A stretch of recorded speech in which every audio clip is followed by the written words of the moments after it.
नमस्कार भक्तों, आज का विषय है पथिक यात्रा।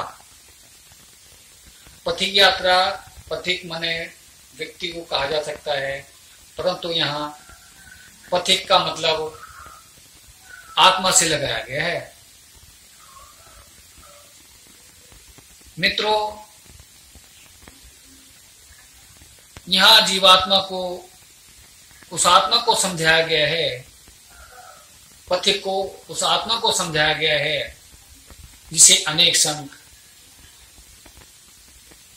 उस परमात्मा का अंश बताते हैं। यानी आत्मा,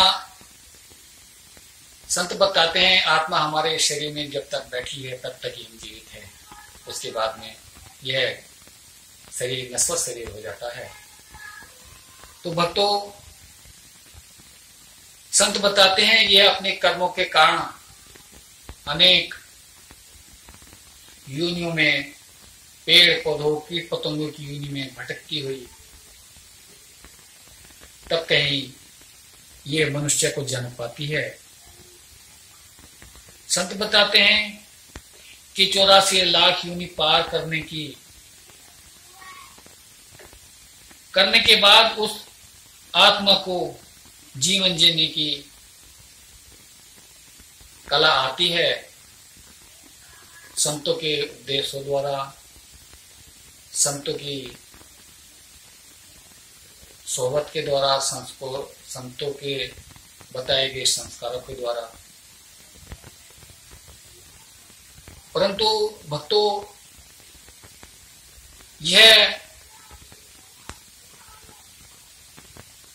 आत्मा यानी यह पथिक अपने मोहमाया में उलझकर दुख सुख मैं मेरी के दुखों में उलझा हुआ,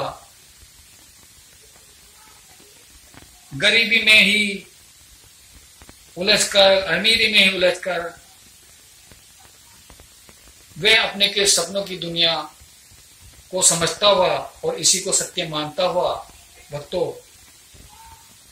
पूरा जीवन व्यतीत कर देता है। परंतु यह कैसी विडंबना है कि इस आत्मा को वास्तविकता का पता नहीं होता और यह वास्तविकता से वास्तव में दूर रहती है।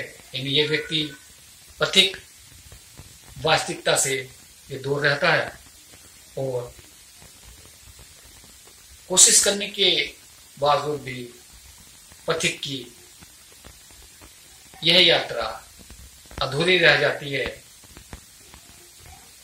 यह विडंबना है कि पथिक की यात्रा अधूरी रह जाती है। पथिक की अधूरी यात्रा का हमें खेद है। उस विस्तार पथिक यात्रा भाग 2 में बताई गई। नमस्कार।